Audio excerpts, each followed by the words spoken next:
প্রিয় দর্শক, স্বাগত জানাচ্ছি আগামীর বাংলাদেশ অনুষ্ঠানে। আশা করি আপনারা ভালো আছেন, সুস্থ আছেন। আজকে আমাদের সঙ্গে অতিথি হিসাবে রয়েছেন রাজনৈতিক বিশ্লেষক জনাব আশরাফ কায়সার। আপনাকে স্বাগত। ধন্যবাদ। গত দুদিন ধরে রাজনৈতিক অঙ্গনের প্রধান আলোচনার বিষয় হলো বিবিসি বাংলাকে দেওয়া তারেক রহমানের সাক্ষাৎকার। দীর্ঘ 17 বছর পরে প্রথম কোনো গণমাধ্যমে সাক্ষাৎকার দিলেন তারেক রহমান। বিবিসি বাংলা দুটি পর্বে তারেক রহমানের সাক্ষাৎকার প্রকাশ করে। প্রথম পর্বটি প্রকাশিত হয় সোমবার, আর দ্বিতীয় পর্ব প্রকাশিত হয় মঙ্গলবার। এটা একটি দীর্ঘ সাক্ষাৎকার। সাক্ষাৎকারটি নিয়েছেন বিবিসি বাংলার সম্পাদক মীর সাব্বির ও বিবিসি বাংলার সিনিয়র সাংবাদিক কাদের কল্লোল। তারেক রহমান লন্ডন থেকে ভার্চুয়ালি যুক্ত হয়ে সাক্ষাৎকার দিয়েছেন। এর মধ্যে আপনি নিশ্চয়ই দেখেছেন যে ব্রিটেনের সংবাদ মাধ্যম ফিনান্সিয়াল টাইমসকেও একটি সাক্ষাৎকার দিয়েছেন জনাব তারেক রহমান। আশরাফ কায়সার, আজ আমরা আপনার সঙ্গে বিবিসি বাংলাকে দেওয়া তারেক রহমানের সাক্ষাৎকার নিয়ে কথা বলব। অনেকে বলছেন যে মিডিয়ার সঙ্গে তারেক রহমানের কথা বলাটা অত্যন্ত জরুরি ছিল আরো আগেই। এই মুহূর্তে বিএনপির ব্র্যান্ডিং এর জন্য তারেক রহমান বেশ। তারেক রহমানের ব্যক্তিত্ব এবং চিন্তার যে রিব্র্যান্ডিং এর মধ্য দিয়ে জনপরিসরে বিএনপির ইমেজ বাড়ানোর সুযোগ আছে। আপনার মতামত কি? আমি নিজেও মনে করি যে 14 মাস পরে 5ই অগস্টের গণমাধ্যমের সাথে কথা বলা, এটি আমি বলবো প্রয়োজনের তুলনায় বেশ দেরি হয়ে গেছে। এখন 14 মাসে অনেক ঘটনা ঘটেছে। অন্তর্বর্তী সরকারের রূপরেখা, চেহারা, তারপরে ছাত্রদের ভূমিকা, আওয়ামী লীগের রাজনৈতিক ভবিষ্যৎ এবং নির্বাচনের পথরেখা এবং বিএনপির যে অন্তর্দলীয় পরিস্থিতি, এই সব কিছু নিয়েই তারেক রহমানের বক্তব্য জানতে মানুষ উদ্গ্রীব ছিল। মানে সবচেয়ে বেশি উদ্গ্রীব নিশ্চিতভাবে তার দেশে ফিরে আসা নিয়ে। কিন্তু আমরা দেখেছি 14 মাসে বিএনপি এই জাতীয় কোনো উত্তরের দিকে সুনির্দিষ্টভাবে যায়নি এবং তারেক রহমান ভার্চুয়ালি তার দলের অনেক অনুষ্ঠানে অংশগ্রহণ করা ছাড়া ইন্ডিপেন্ডেন্ট গণমাধ্যমের সাথে তার দর্শন, তার কর্মসূচি, তার অতীত, তার ভবিষ্যৎ রূপরেখা এগুলো নিয়ে কথা বলেননি। সেই জায়গাটিতে আমি বলবো যে এটি মানুষ অপেক্ষায় ছিল এবং তারেক রহমান হয়তো চেষ্টা করেছেন বিবিসির কাছে প্রকাশ করতে যে তিনি কি পরিকল্পনা নিয়ে সামনে এগোচ্ছেন। এখন বিবিসির এই সাক্ষাৎকারে আমার কাছে অনেকটা মনে হয়েছে যে একটু মাইল্ড, একটু হয়তো আগের থেকে প্রশ্ন শেয়ার করা হয়েছিল, হয়তো উনি বলতে চেয়েছেন যতটুকু বলতে চেয়েছেন। কিন্তু আমি একজন সাংবাদিক হিসাবে, গণমাধ্যম কর্মী হিসাবে, বাংলাদেশের একজন রাজনৈতিক পর্যবেক্ষক হিসাবে এবং বিশেষ করে ওই ব্যক্তির সাক্ষাৎকার যাকে কেন্দ্র করে দেশের সবচেয়ে বড় দলটি প্রধানমন্ত্রী ক্যান্ডিডেট হিসাবে উপস্থাপন করছেন এবং সেই দল যারা 17 বছর ক্ষমতার বাইরে এবং সম্ভাবনা তৈরি হয়েছে নির্বাচন হলে তারা সরকার গঠন করতে পারেন, তার মানে বাংলাদেশের ভবিষ্যতের সাথে এই দলের সম্পর্ক তৈরি হয়েছে। বাংলাদেশের নেতৃত্বের সাথে, মানে বিএনপির নেতৃত্বের উপরে গিয়ে যা দেশের নেতৃত্বের জায়গাটিতে তারেক রহমানের যোগ্যতা, দক্ষতা নিয়ে কথা বলার সময় হয়েছে। সেই জায়গাটিতে আমার মনে হয়েছে যে সাক্ষাৎকারটি হয়তো প্রাথমিকভাবে আপনাকে অনেকখানি তুষ্ট করতে পারে উত্তর দিয়ে, কিন্তু এর গভীরে যাওয়ার বিষয় রয়েছে এবং এর ভেতরে আরো অনেক প্রশ্ন। এর একটা প্রশ্ন আসছে, সেটা হলো ব্র্যান্ডিং এবং রিব্র্যান্ডিং, যে কথাটা আমি বলছিলাম। কারণ হলো তারেক রহমানের ব্র্যান্ডিংটা যে কোনো কারণেই হোক, যেভাবে কিছু মিডিয়া করেছিল একটা সময় আমরা দেখেছি, সেটা কিন্তু রিব্র্যান্ডিং দরকার। কি মনে করেন? বিএনপি যখন ক্ষমতায় ছিল তখন বিএনপির নিশ্চিতভাবে ভালো কাজ কিছু ছিল, কিন্তু মন্দ কাজ এবং তাদের অব্যবস্থাপনা, দুর্নীতি, প্যারালাল সরকার, বিশেষ করে হাওয়া ভবন, জামাতে ইসলামীকে নিয়ে সরকার গঠন করা, এই জাতীয় অনেক, বাংলা ভাইয়ের উত্থান, অনেক কিছু সমালোচনা ছিল। এইগুলোই কিন্তু ব্র্যান্ডিং। দলটি নিজে কি বলল সেটির চেয়ে মানুষের পারসেপশন এই দল সম্পর্কে কিভাবে তৈরি হয়েছিল। সেই ক্ষেত্রে আজকে যখন আমরা 17 বছর দেখেছি, আওয়ামী লীগের 15 বছর তো বটেই, আপনার মঈনুদ্দিন ফখরুদ্দিনের সরকারের সময় তারেক রহমানকে সেন্টারে রেখে একটা প্রচারণা, অপপ্রচার, যদিও তা মানে অনুসন্ধান এবং বিচারের ভিত্তিতে প্রমাণিত হয় নাই অনেক কিছু, কিন্তু কমিউনিকেশনের কাজ হচ্ছে আপনি এই পারসেপশনকে কিভাবে মোকাবেলা করলেন, আপনি কি কতটুকু স্বীকার করলেন। রাজনীতিতে পারসেপশন খুব গুরুত্বপূর্ণ। ভীষণভাবে আপনার প্রতিপক্ষ আপনাকে ঘায়েল করার জন্য আপনার চরিত্র হনন করার জন্য, আপনার দুর্নীতি নিয়ে কথা বলল, প্যারালাল সরকার গঠন করে আপনি সুবিধা আদায় করেছেন বলল, এবং আপনি রাজনীতির নামে অরাজনৈতিক কর্মকাণ্ড করেছেন, এমনকি আমাদের প্রতিবেশী কিংবা বন্ধু দেশের সাথে আপনি সম্পর্ক অবনতি করেছেন কি করেননি, এই জাতীয় জিনিসগুলো তারেক রহমানের ব্যাপারে আলোচিত হয়েছে, বিএনপির ব্যাপারেও হয়েছে। কাজে আপনি যে রিব্র্যান্ডিংয়ের কথা বলছেন, আমি তো দেখছিলাম যে এটি একটি সুবর্ণ সুযোগ, অবশ্যই সামনে আরও সময় রয়েছে, যে উনি প্রতিস্থাপন করতে পারেন কিনা নতুন তারেক রহমান, নতুন বিএনপি, নতুন রাজনৈতিক কর্মকৌশল এবং নতুন বাংলাদেশের স্বপ্ন। উনি কিন্তু আপনার এর প্রধানতম মুখপাত্র এবং বিএনপির রাজনীতির যে অংশগুলো মানুষ সমালোচনা করে, অপছন্দ করে, সেই জায়গাগুলো পরিষ্কার করার দায়িত্ব কিন্তু তারেক রহমানের রয়েছে। কাজেই এই যে প্রত্যেকটি গণমাধ্যমের সাথে কথা বলা, এটি কিন্তু রিব্র্যান্ডিংয়ের একটি অপূর্ব সুযোগ, এবং আমার ধারণা দুদিন হলো তারেক রহমান সেই সুযোগটি ব্যবহার করতে শুরু করেছেন। জি, বিবিসি বাংলাকে দেওয়া সাক্ষাৎকারে আমরা দেখলাম যে কথা বলার ভঙ্গি, শব্দচয়ন এবং অ্যাটিচিউডের দিক থেকে তারেক রহমানকে খুবই সজ্জন মনে হয়েছে। তার বক্তব্যে ফার্স্ট পার্সনের অনুপস্থিতি, যেটা অনেকের দৃষ্টি আকর্ষণ হয়েছে। আমি, আমার দল, আমার দেশ, এর পরিবর্তে বহুবার তিনি জনগণ, দেশ এরকম শব্দ চয়ন করেছেন। কি বলবেন? তিনটে স্তর আছে। একটি হচ্ছে আমি করা, যেমন আমাদের একজন নেত্রী বলতেন, আমি বিদ্যুৎ দিয়েছি, আমি পানি দিয়েছি, আমি মোবাইল দিয়েছি, আমার বাবা স্বাধীনতা দিয়েছে। এটি হচ্ছে একটি স্তর। আরেকটি হচ্ছে দলীয় নেতার মতো আচরণ করা, যে আমি কালেকটিভ, কিন্তু আমি বিএনপি ব্র্যাকেটের ভেতরে কালেকটিভ। আর তৃতীয়টি হচ্ছে যে বাংলাদেশের প্রতিভূ, বাংলাদেশের নেতৃত্বের জায়গা থেকে কথা বলা।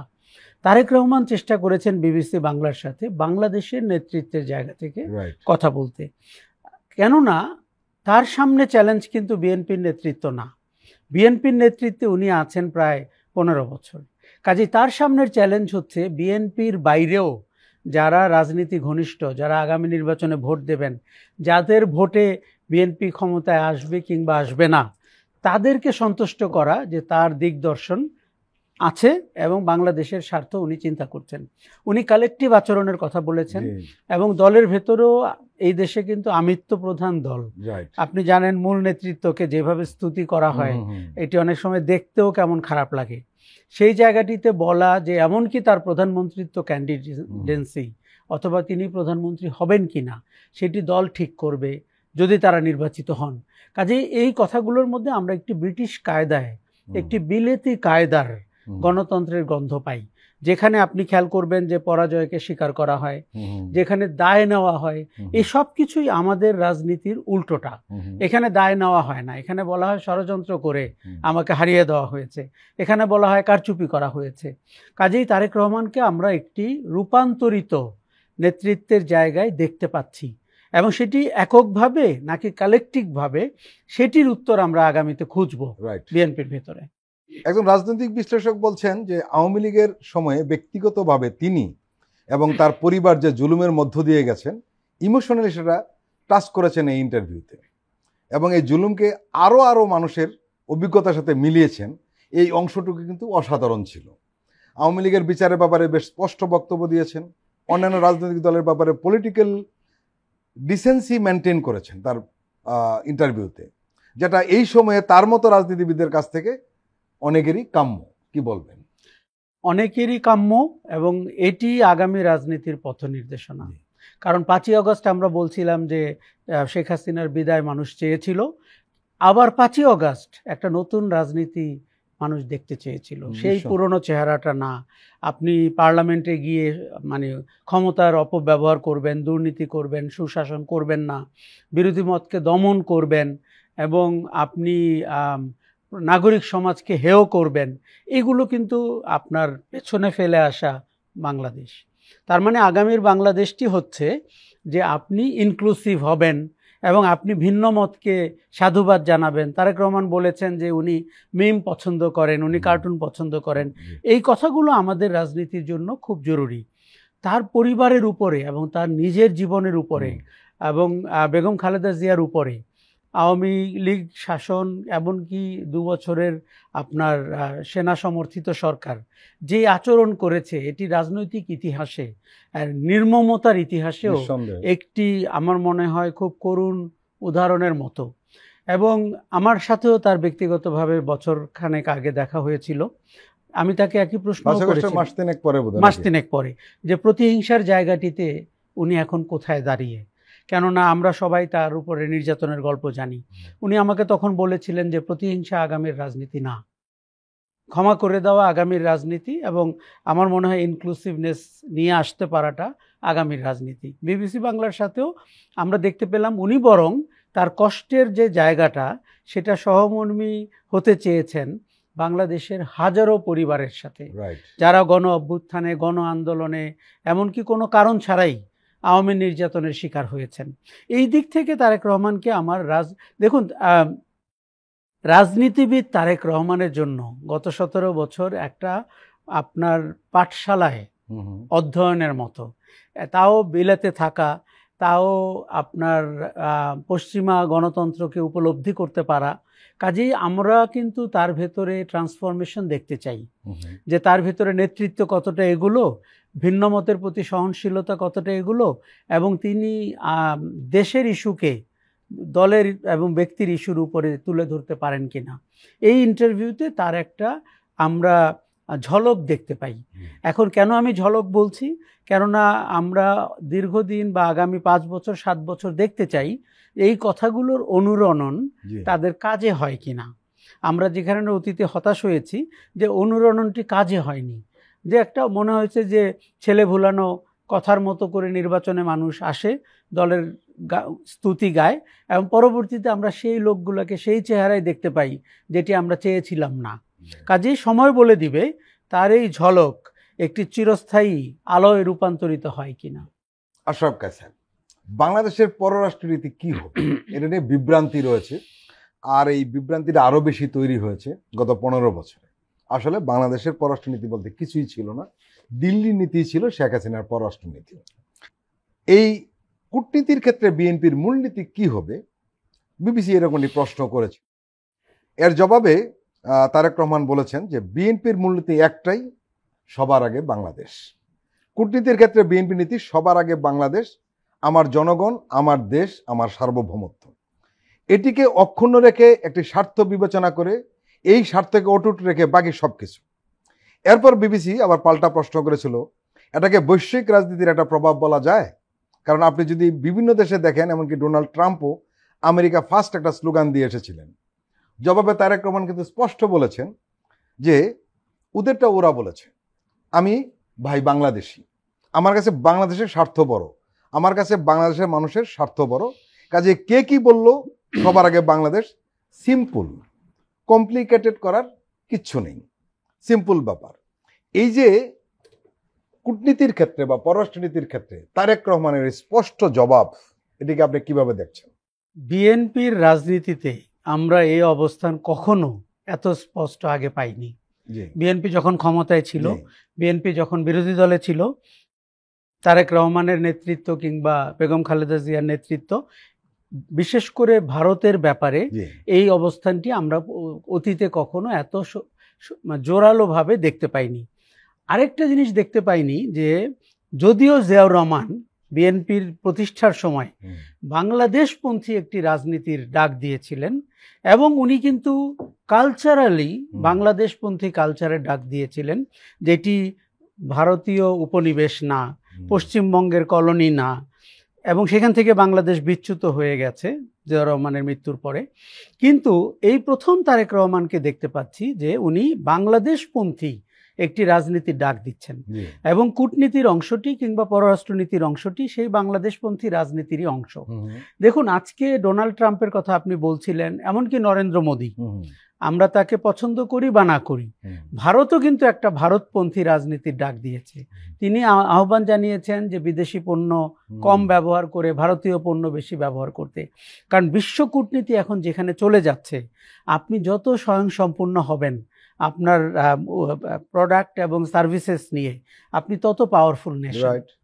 বাংলাদেশ যদি সত্যি ওরকম একটা ভেগ কারো প্রতি শত্রুতা নয়, সবার সঙ্গে বন্ধুত্ব, এরকম করে পররাষ্ট্রনীতিকে পরিচালনা না করে, দেখুন আপনি আপনার স্বার্থ বুঝে নিতে চান, এই কথায় কোনো দোষ নাই, স্বাভাবিক। সেটি আপনি ভারতকে বলতে পারবেন, সেটি চায়নাকে বলতে পারবেন, সেটি ইভানকি আমেরিকাকে আপনি বলতে পারবেন, এবং যত আপনি এটি বলবেন তত আপনি সম্মানিত হবেন। কেননা পৃথিবীর সব দেশ দেখতে চায় আপনি আপনার জনগণকে সম্মান করছেন কিনা, তার রাজনীতিটি করছেন কিনা, নাকি অন্যের প্রেসক্রিপশনে রাজনীতি করছেন। যেটা 15 বছর আমরা দেখেছি, আমাদের মনে হয়নি যে আমরা বাংলাদেশ নামের একটি সার্বভৌম দেশে বাস করি। আমাদের মনে হয়েছে একটা স্যাটেলাইট কান্ট্রিতে আমরা বাস করি, যেখানে পররাষ্ট্রনীতি ঠিক করে দেয় ভারত। পরবর্তীতে তারা আমাদের অভ্যন্তরীণ রাজনীতিতে কলকাঠি নাড়া শুরু করলো, শেষে এসে নির্বাচনেও কলকাঠি নাড়া শুরু করলো। মজার ব্যাপার হচ্ছে, ভারত এখন বলছে যে তারা ইনক্লুসিভ নির্বাচন চায়। আমি খুব খুশি হতাম গত 15 বছরে যদি তারা এই কথাটি একবার বলতো। ভারত সেদিন বলেছে যে বাংলাদেশে যারাই বিজয়ী হয় তাদের সাথে সে কাজ করবে। এই কথা বলার অবস্থায় ভারত নেই। আজকে ভারতের নির্বাচন নিয়ে কি আমরা এই কথা বলতে পারবো? এটা তো গোজ উইদাউট সেইং। দেশের জনগণ বাংলাদেশে যাকে নির্বাচিত করবে ভারত বাধ্য তার সাথে সম্পর্ক করতে। গত 14 মাস যে ভারত করেনি, এইটা ইতিহাসে নতুন গবেষণার জন্ম দিবে। কেননা আমার মতে গণ অভ্যুত্থান হচ্ছে সবচেয়ে বড় ম্যান্ডেট, নির্বাচনের চেয়েও বড়। সেই সরকারকে আপনি মেনে নিলেন না, আপনি গ্রহণ করলেন না, এবং আপনার এক ধরনের বদহজম তৈরি হচ্ছে। উপরন্তু সেই সরকারের যিনি প্রধানতম আসামি শেখ হাসিনা, তাকে আপনি আশ্রয় দিলেন। আচ্ছা, এটি গেল ভারতের সাথে। কিন্তু তারেক রহমান কিন্তু বিদেশি আরেকটি গণমাধ্যম ফাইন্যান্সিয়াল টাইমসকে বলেছেন যে আমাদের যে টেক্সটাইল ইন্ডাস্ট্রি, সেইটাকে কি করে বিশ্বব্যাপী আরও ডিসেন্ট্রালাইজ করা যায় যাতে করে মার্কেট পাওয়া যায়। তার মানে উনি অর্থনৈতিক চিন্তাটি করেছেন, তিনি রাজনৈতিক চিন্তা করেছেন, এবং তিনি বৈদেশিক নীতি হিসাবে একটি বাংলাদেশ ফার্স্ট পলিসিকে সামনে এগিয়ে রাখতে চাচ্ছেন। প্রিয় দর্শক, আমরা এখন একটি বিরতি নিচ্ছি, আপনারা আমাদের সঙ্গেই থাকুন।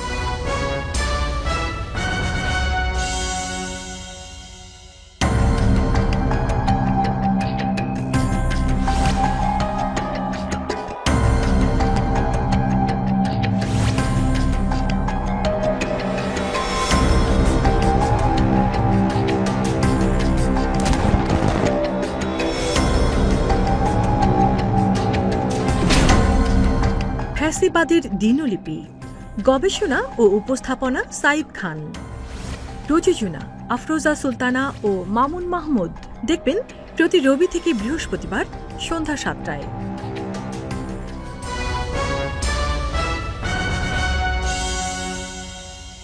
প্রিয় দর্শক, আবারও স্বাগত আগামীর বাংলাদেশ অনুষ্ঠানে। আজকে আমাদের সঙ্গে অতিথি হিসেবে রয়েছেন রাজনৈতিক বিশ্লেষক জনাব আশরাফ কায়সার। আপনি ভারতের সঙ্গে বাংলাদেশের সম্পর্ক নিয়ে কথা বলছিলেন।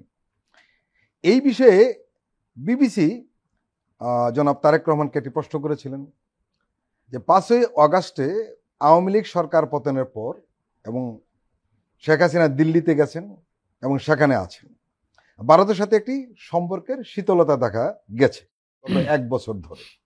ক্ষমতা আসলে বিএনপি কি করবে? জবাবে তারেক রহমান বলেছেন, এখন তারা যদি স্বৈরাচারকে সেখানে আশ্রয় দিয়ে বাংলাদেশের মানুষের বিরাগভাজন হয়, সেখানে তো আমাদের কিছু করার নেই।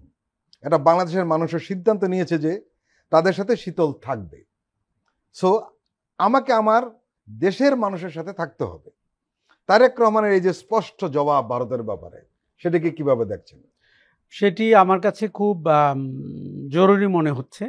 কেননা আপনি জানেন 5ই আগস্টের পর থেকে বিএনপির কোনো নেতৃত্ব, জামাতে ইসলামীর কোনো নেতৃত্ব, এমনকি অন্তর্বর্তী সরকারের কোনো ব্যক্তিবর্গের কথায় মানুষ কিন্তু অনেকটা বিভ্রান্ত হয়েছে, এবং মানুষ কিন্তু আশাহত হয়েছে, এবং তারা মনে করেছে যে আমরা কি তাহলে ভারতের শীতল সম্পর্ককে কোনোভাবে আবার নর্মাল করার ক্ষেত্রে কাজ করব কিনা।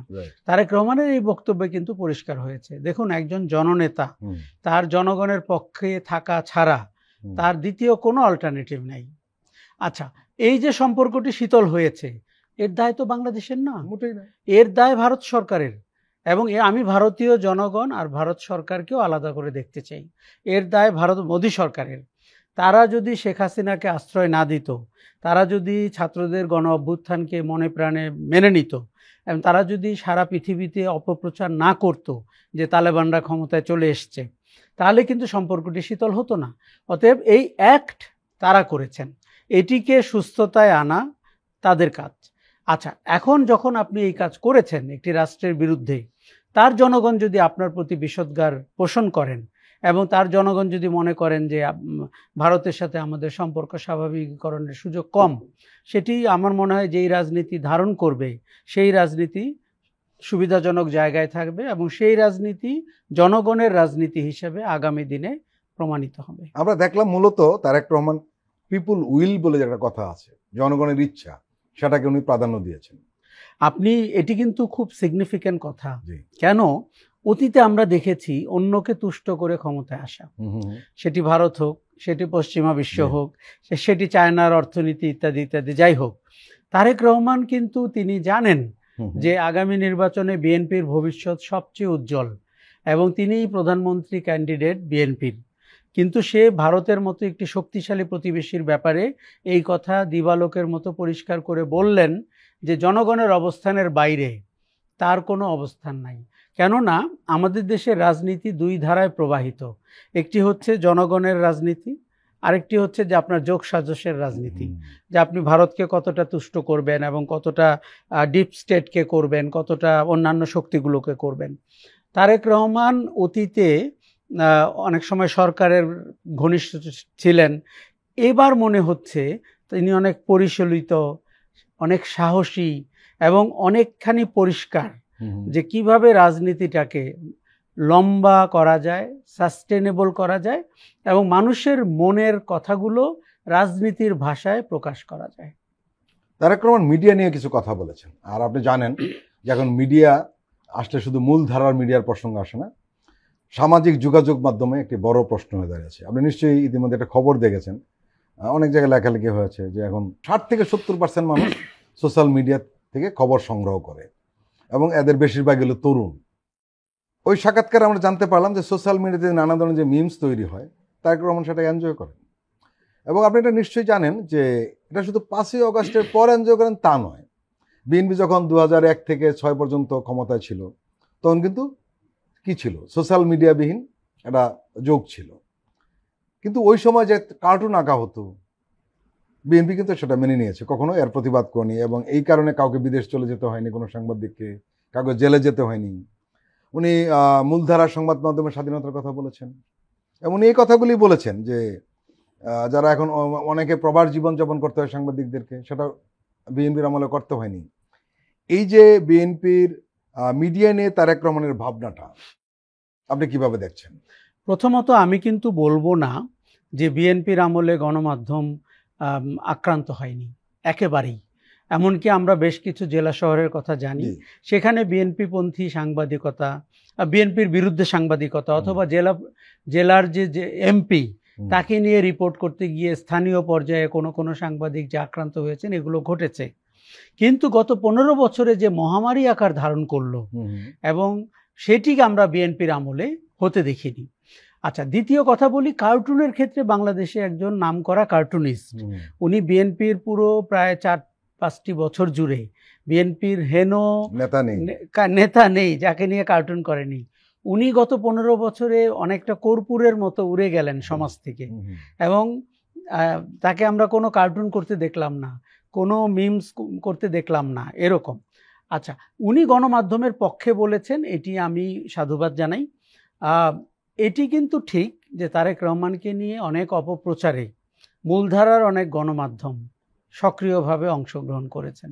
তারা কেউ কেউ সেনা গোয়েন্দাদের তথ্যের উপরে কাজ করেছেন, কেউ কেউ তাদের অপছন্দ থেকে করেছেন, কেউ কেউ চেষ্টা। আমরা এখানে যোগ করতে পারি, আমরা এমন একজন সম্পাদককে দেখেছি, উনি প্রথম পৃষ্ঠা ছাপা হয়েছে বক্স করে যে তারেক রহমানের বিচার হতে হবে। হ্যাঁ, আমার মনে আছে, এবং সে নিজের নামেই মন্তব্য প্রতিবেদন। এটি আমরা অনেক সময় বাড়াবাড়ি করে ফেলি, আমরা হয়তো সময়কাল ভুলে যাই এবং আমরা মনে করতে থাকি যে এটি পৃথিবীর শেষ সময়, কিন্তু সময় যে আবার ঘুরে আপনার কাছে আসতে পারে। আজকে বিবিসি বাংলা তার বেশ কিছু সমালোচনা এবং সীমাবদ্ধতা সত্ত্বেও এই ইন্টারভিউটি এই জন্যই করতে পেরেছে যে অন্য অনেক মূলধারার গণমাধ্যম তাদের মুখ হারিয়েছে, জি তাদের অতীতের অনেক কর্মকাণ্ড থেকে তারা তারেককে ফেস করার মতো অবস্থায় নাই। তারা তাদের নিরপেক্ষতাও হারিয়েছে, তাদের পেশাদারিত্ব, বস্তুনিষ্ঠতা এগুলো অতীতে বিভিন্ন কর্মকাণ্ডে হারিয়েছে। আমি খুব আশাবাদী যে এরকম একজন তরুণ নেতা, উনি মূলধারার গণমাধ্যমের পক্ষে বলছেন, এমনকি উনি মানুষকে একটু সচেতন থাকতে বলেছেন সামাজিক যোগাযোগ উনি মাধ্যম। বলছেন যে সামাজিক যোগাযোগ মাধ্যমে কিছু শুনলেই বা দেখলে ঝাঁপিয়ে যাতে কেউ না পড়ে, তার দলের লোকদেরকেও বলেছে। এবং এটি আমাদের জন্য এখন প্রধানতম চ্যালেঞ্জ। আরেকটা কথা হচ্ছে যে মূলধারার গণমাধ্যম কিন্তু আপনি জানেন 15 বছরের খারাপ সাংবাদিকতা করে অনেকটাই কিন্তু নিজেদের পেশাদারিত্ব হারিয়েছেন, তাদের ক্রেডিবিলিটি অনেক কম। বিশ্বব্যাপী সামাজিক যোগাযোগ মাধ্যমের প্রভাব এমনিতেই বেড়েছে, বাংলাদেশে বিশেষ করে বেড়েছে, কারণ আপনি তো গদি মিডিয়া হয়ে গেছেন। মূলধারার টিভি, মূলধারার নিউজ পেপার, গদি মিডিয়া। তখন তাকে খুঁজতে হয়েছে প্যারিস অথবা সুইজারল্যান্ডে অথবা সুইডেনের আমেরিকার কোনো একজন ইউটিউবারের কন্টেন্ট অথবা সামাজিক যোগাযোগ মাধ্যমে একটি ইঙ্গিতপূর্ণ পোস্ট। মানুষ বিকল্পভাবে নিউজ কিংবা পর্যালোচনা খুঁজে নেওয়ার চেষ্টা করেছেন। তার আদার সাইডটা হচ্ছে এর ভিতরে আবার অপপ্রচার হতে পারে, অপতথ্য বিতরণ হতে পারে। যেমন আওয়ামী লীগের যেই প্ল্যাটফর্মগুলো আমরা গত 12-14 মাস ধরে দেখছি, এর মতো ভয়াবহ অপতথ্য বিতরণ আমি আমার জীবদ্দশায় কখনো দেখিনি, যার কোনো ভিত্তি নেই। না, কোনো ভিত্তি নাই। এখন মানুষকে সুস্থ থাকতে হলে আপনি এগুলো থেকে দূরে থাকতে হবে। তারেক রহমানের সাক্ষাৎকারে জীবু নামক একটা বিড়াল অনেকের দৃষ্টি আকর্ষণ করেছে। অনেকে মজা করে বলছেন যেটা পলিটিক্যাল বিড়াল। শুধু বিড়াল নয়, পোষা প্রাণী লালন পালন এবং এদের রক্ষণাবেক্ষণ একটা জিয়া পরিবারের কালচারাল ট্রেন্ড, এমনটা আমরা জানতে পারলাম তারেক রহমানের সাক্ষাৎকার দেখে। কি বলবেন? আমাদের দেশে রাজনীতিবিদরা অতীতে পারসিভড হতেন শুধু রাজনীতির মেঠো বক্তৃতার জন্য, কখনো সত্য কখনো মিথ্যা, এবং মানুষের ভাগ্য নিয়ে কথা বলতেন। কিন্তু আপনি যেই পৃথিবীতে বসবাস করেন সেই পৃথিবীতে তো অন্য প্রাণী আছে, সেটি বিড়াল আছে, কুকুর আছে, অন্য অনেক প্রাণী আছে। সেখানে প্রকৃতি আছে, গাছ আছে, সেখানে ফুল আছে, ফল আছে। এই যে এটিও আমার ধারণা অনেকটা বিলাতি প্রভাব, যে অন্য প্রাণীকুল নিয়ে আপনাকে মানবিক হওয়া, তাদেরকে আলোচনায় আনা, তাদের ওয়েলবিংয়ের জন্য কাজ করা। এবং আপনি খেয়াল করবেন যে ঢাকা শহরে এখন তরুণরা যারা শেখ হাসিনাকে হটিয়েছেন, তারা কিন্তু বিড়াল, কুকুর, অন্য প্রাণী সেগুলো সহানুভূতিশীল, রাস্তায় তাকে পানি খাওয়ায়, সে রাস্তা বিপদে পড়লে তাকে, তাদের জন্য হাসপাতাল রয়েছে, ক্যাফে রয়েছে, হোটেল রয়েছে, স্পা রয়েছে। কাজেই মানুষের প্রতি, অন্য প্রাণীর প্রতি আপনার আকর্ষণ এবং আপনার কেয়ারিং আপনাকে উন্নততর মানুষ হিসাবেই করে। তারেক রহমানের বিড়ালটি আমরা, যেহেতু তিনি অনেকদিন ধরে হোম অফিস করছেন, তার ক্যামেরার ফ্রেমে প্রায়ই চলে আসে এবং আমি খুব খুশি যে উনি তার পক্ষে বলেছেন। এবং এতে করে একজন বড় মাপের নেতা যখন অন্য প্রাণী সম্পর্কে বলেন, উনি খুব চমৎকার করে বলেছেন যে বিড়ালটি মূলত তার মেয়ের, কিন্তু এখন পরিবারের সবার হয়েছে। একদম। এবং এতে মানুষটি আরো মানবিক মানুষ হিসাবে আমাদের কাছে উপস্থাপিত হয়েছে। প্রিয় দর্শক, আমরা আবার একটি বিরতি নিচ্ছি, আপনারা আমাদের সঙ্গেই থাকুন।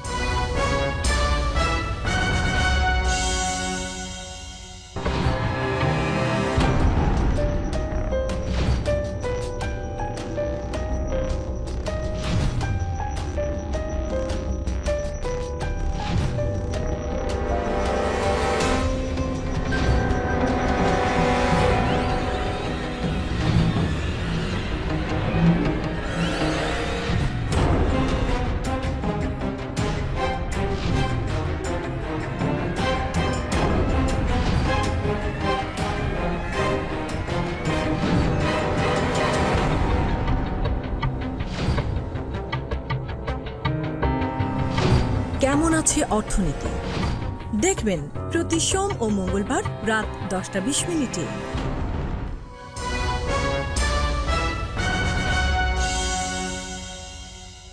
আবারও স্বাগত আগামীর বাংলাদেশ অনুষ্ঠানে। আজকে আমাদের সঙ্গে অতিথি হিসাবে রয়েছেন রাজনীতি বিশ্লেষক জনাব আশরাফ কায়সার। আশরাফ কায়সার, সাক্ষাৎকারে একটি অন্য পিঠও থাকে, সবসময় থাকে, আমরা সেই দিকটি একটু আলোকপাত করতে চাই। সাক্ষাৎকারে তারেক রহমানের কাছে বিবিসি বাংলার প্রশ্ন ছিল যে গণমাধ্যমের সঙ্গে তিনি এই দীর্ঘ সময় কথা বলেননি কেন। এই প্রশ্নের উত্তরে তিনি যা বলেছেন তা কিছুটা অস্পষ্ট মনে হয়েছে, কি বলবেন? আমার কাছেও তাই মনে হয়েছে, এবং উনি যে উত্তরটি দিয়েছেন এটি পুরোপুরি গ্রহণযোগ্য না। উনি বলেছেন যে বিগত সরকার আইন করে তার কথা গণমাধ্যমে প্রচার বন্ধ করেছেন। তো আমরা যে অ্যাকাউন্টেবিলিটি বলি সেটি কিন্তু একতরফা প্রচারণা না, যে তারেক রহমান বক্তৃতা দিলেন এবং আপনি সেটি ধারাবাহিকভাবে প্রচার করলেন। সেটি হচ্ছে গণমাধ্যমের কাছে অ্যাকাউন্টেবল হওয়া তার কর্মকাণ্ডের জন্য, তার দলের কর্মকাণ্ডের জন্য, এবং তাদের নীতি নির্ধারণী পর্যায়ের কর্মকাণ্ডের জন্য। আমরা গত 15-16 বছরে গণমাধ্যমের সাথে এই টু ওয়ে এনগেজমেন্টটা দেখিনি। এখন আমি এমন কোনো গণমাধ্যম জানি না যে যারা বারবার এগুলো বলার সাহস দেখাতে চেয়েছে এবং পারেনি। আমরা বরঞ্চ কারো কারো ইশারায় গণমাধ্যম চুপ করেছিল। আবার তারেক রহমান বাধাগ্রস্ত হয়েছেন, এটি যেমন সত্যি। তার বক্তৃতা প্রচার করার জন্য একটি টিভি স্টেশনের মালিককে জেলে নিয়ে যাওয়া হয়েছিল, এটিও সত্যি। কিন্তু বিশেষ করে গত 14 মাস তো উনি পারতেন না, 14 মাসের আগেও উনি বিদেশের গণমাধ্যমকে ইন্টারভিউ দিতে পারতেন, উনি রাজনীতির ধারাটি অব্যাহত রাখতে পারতেন। লন্ডন হলো ওয়ার্ল্ডের একটা হাব, আপনি খেয়াল করে ব্যবহার করতে পারতেন। কিন্তু 5ই অগাস্টের পরে বাংলাদেশের অপকর্ম নিয়ে লন্ডনের পত্রিকাগুলো, গার্ডিয়ান থেকে শুরু করে টেলিগ্রাফ, যেভাবে সাংবাদিকতা দেখালো, আমাদের দেশের সাংবাদিকদের অনেক কিছু শেখার আছে। তিনি সেখানে বসে থেকে বাংলাদেশের ফ্যাসিজম নিয়ে, বাংলাদেশের গুম খুন হত্যা নিয়ে, বাংলাদেশের স্টেট টেরোরিজম নিয়ে আমরা তার কর্মকাণ্ড কম দেখেছি। আমরা আশা করেছিলাম উনি দলীয় বৃত্তের বাইরে উঠে বাংলাদেশের যে গণতন্ত্রহীনতা, মানবাধিকারহীনতা, সেটিকে সামনে তুলে ধরতে। অনেকে বলছেন বিএনপির দল বা মানে দল হিসেবে বিএনপির পিআরে দুর্বলতা রয়েছে, ব্যাপকভাবে দুর্বলতা রয়েছে, এবং আমার ধারণা কমিউনিকেশন বিষয়টি বোঝার মতো লোকজন বিএনপিতে কম রয়েছে। তাদের আন্তর্জাতিক মিডিয়ার সাথে যোগাযোগের ঘাটতি রয়েছে, এবং তাদের story telling, content crafting, narrative তৈরি করার জায়গাটি আমার মনে হয় বেশ দুর্বল। গত 14 মাসে তাদের একটা বড় ক্ষতি হয়ে গেছে। তারা গত 14 মাসে অনেক মুক্তভাবে দেশের গণমাধ্যম, আঞ্চলিক গণমাধ্যম, এমনকি আন্তর্জাতিক গণমাধ্যমে অনেকভাবে কথা বলতে পারতেন। কারণ আপনি দেখবেন যে শেখ হাসিনার ব্যাংক লুট, অথবা বড় বড় প্রকল্প থেকে দুর্নীতি, অথবা তার পরিবারের যে অপকর্মগুলো অন্তর্বর্তী সরকার নিজের থেকে করার চেষ্টা করেছে, সেখানে আমরা বিএনপিকে মানে একটা দল হিসাবে, অথবা তারেক রহমানকে পরবর্তী জাতীয় নেতা হিসাবে আমরা কিন্তু কম ভূমিকায় অবতীর্ণ হতে দেখেছি। সাক্ষাৎকারে তারেক রহমান আওয়ামী লীগকে ফেসিস্ট বলার পরিবর্তে স্বৈরাচার বলেছেন। আওয়ামী লীগ নিষিদ্ধের প্রশ্নে কোনো স্পষ্ট অবস্থান নিয়ে তিনি জনগণের উপর ছেড়ে দিয়েছেন। এটা এক ধরনের পাশ কাটিয়ে যাওয়ার মতো অবস্থা বলে অনেকে সমালোচনা করছেন। আপনি জানেন যে এই দুই প্রশ্নে জামাতের অবস্থানে কিন্তু অনেকটা নমনীয় ছিল।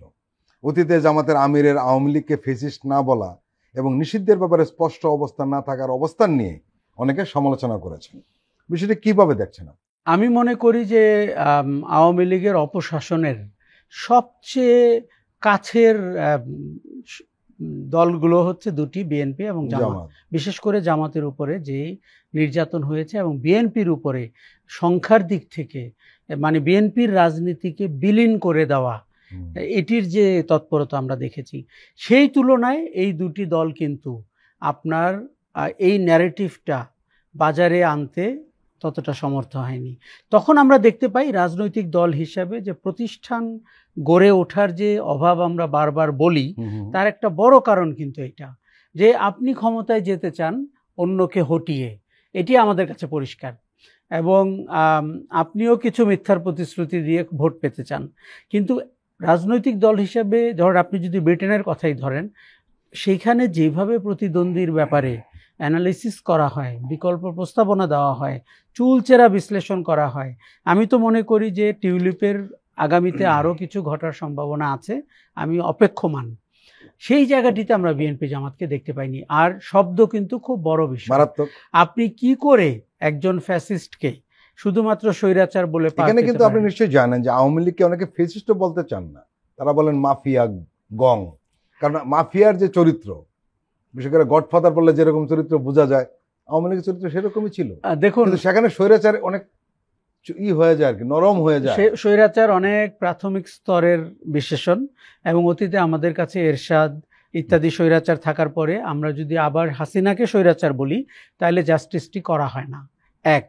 দুই হচ্ছে, মাফিয়া কিন্তু একটি ব্যবসায়িক গোষ্ঠীও হতে পারে যে আপনার অলিগার্ক হয়ে উঠেছে। এই যে বাংলাদেশে এস আলম কিংবা আজিজ কিংবা সালমান, তারা কিন্তু মাফিয়া অবশ্যই। কিন্তু কখন ফ্যাসিজম এবং ফ্যাসিস্ট অ্যাপ্রোপ্রিয়েট, যখন আপনি নেক্সাসটি ক্রিয়েট করতে পারেন, রাজনীতিবিদ, ব্যবসায়ী, নীতি নির্ধারক। কাজেই আমরা যদি হাসিনাকে ফ্যাসিস্ট না বলি তাহলে হাসিনাকে পূর্ণাঙ্গভাবে বিচার করা হয় না।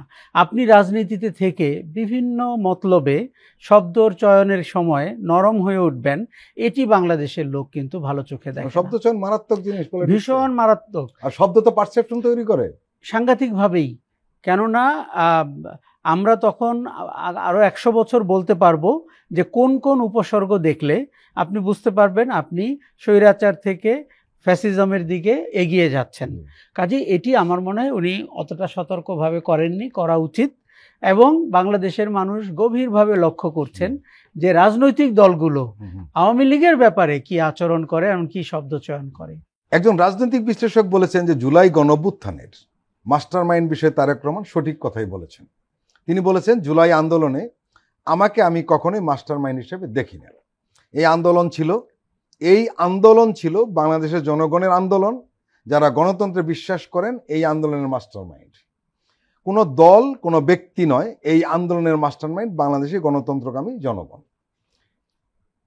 এই যে উনি বলেছেন, এটা প্রশংসিত হয়েছে। কিন্তু ওই রাজনৈতিক বিশ্লেষক একটি প্রশ্ন সামনে এনেছেন। তিনি বলছেন যে জুলাই গণঅভ্যুত্থানকে স্রেফ একটা রাজনৈতিক আন্দোলন কোটানকুট হিসেবে দেখাতে চেয়েছেন তারেক রহমান।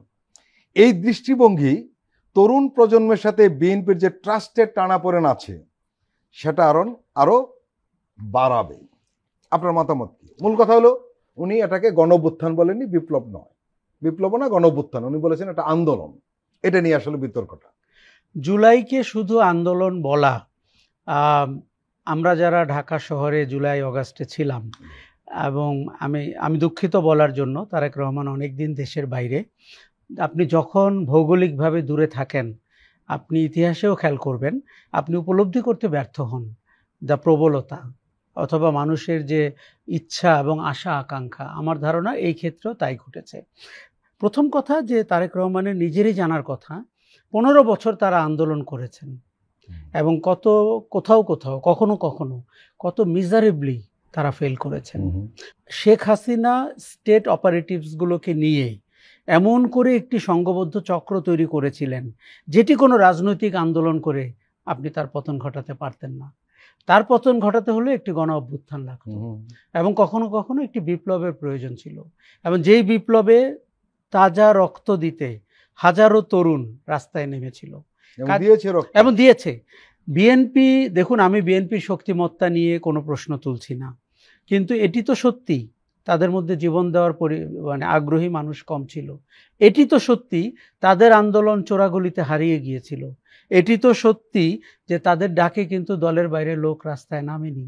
এই সত্যি যদি আপনি মেনে নেন, তাহলে জুলাই আগস্টে কি এমন জাদু ঘটলো যে হাজার হাজার লক্ষ লক্ষ মানুষ রাস্তায় নামলো?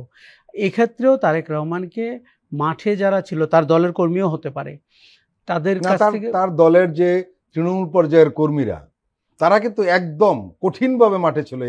নিশ্চিতভাবে আমি আপনাকে বলি, এটি একটা কালমিনেশন অফ এভরিথিং, রাইট? রাজনৈতিক, অরাজনৈতিক। আমি মাদ্রাসার ছেলেদের কথা খুব বলবো, শ্রমিকদের কথা বলবো, সাধারণ ছাত্র তরুণদের কথা বলবো, রিক্সাওয়ালাদের ভূমিকার কথা বলবো। আমার রিক্সাওয়ালা বলার সাথে সাথে আমার গুজবাম্প হচ্ছে। কাজেই এই জিনিসটা আমরা কখনো এই যে পরিকল্পনা করে মাস্টার মাইন্ড হয়ে অন্যকে দিয়ে করানো, এটি সম্ভব না। কাজেই উনি যে মাস্টার মাইন্ড হিসেবে নিজেকে দাবি করছেন না, এটি খুব ভালো। এইখানে পরিবর্তনকামী মানুষ হচ্ছে মাস্টার মাইন্ড এবং গণতন্ত্রকামী মানুষ হচ্ছে মাস্টার মাইন্ড, এবং তারা চায় দেশটি যেন একটি গণতন্ত্রের পথে, অধিকার আদায়ের পথে, তার যাত্রা অব্যাহত রাখে।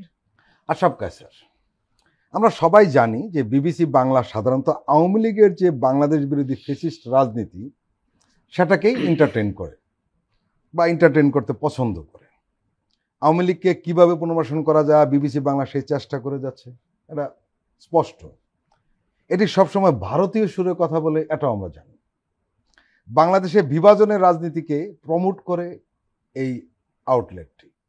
দীর্ঘ প্রায় 2 দশক পর কোনো গণমাধ্যমের মুখোমুখি সাক্ষাৎকার দিতে গিয়ে মিডিয়া আউটলেট হিসাবে বিবিসিকে বাংলাকে বেছে নেওয়াটা অনেকের কাছে ভালো লাগেনি। তাদের প্রশ্ন, তারেক রহমান এই আউটলেটটি কেন বেছে নিলেন, কি বলবেন?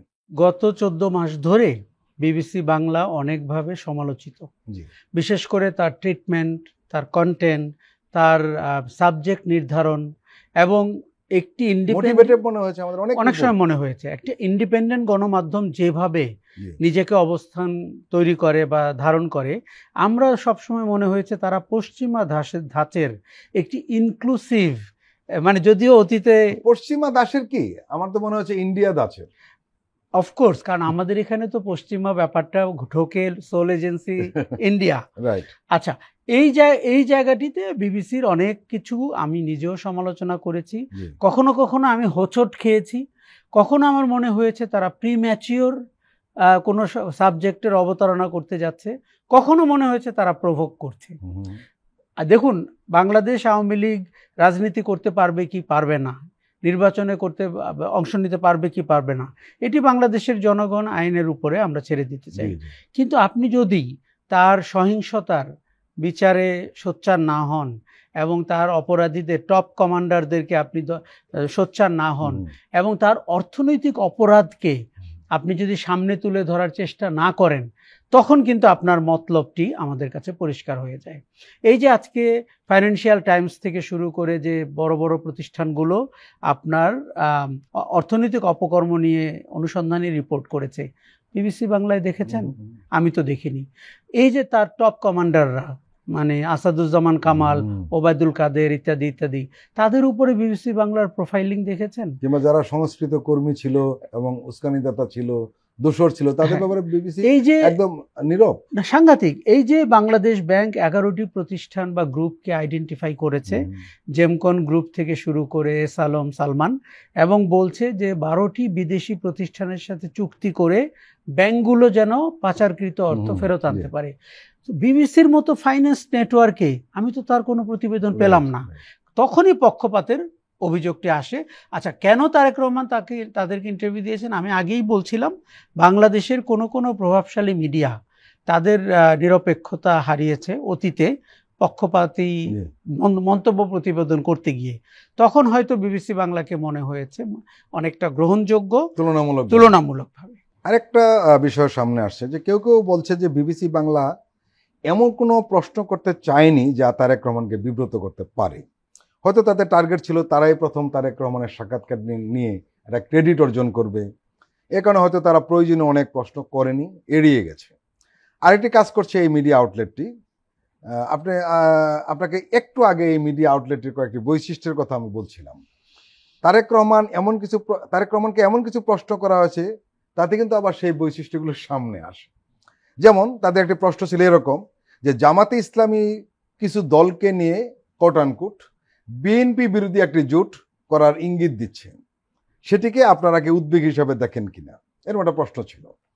এখানে আপনি নিশ্চয়ই লক্ষ্য করেছেন, এখানে বিএনপি বিরোধী জোট, এটা কি করে হয়?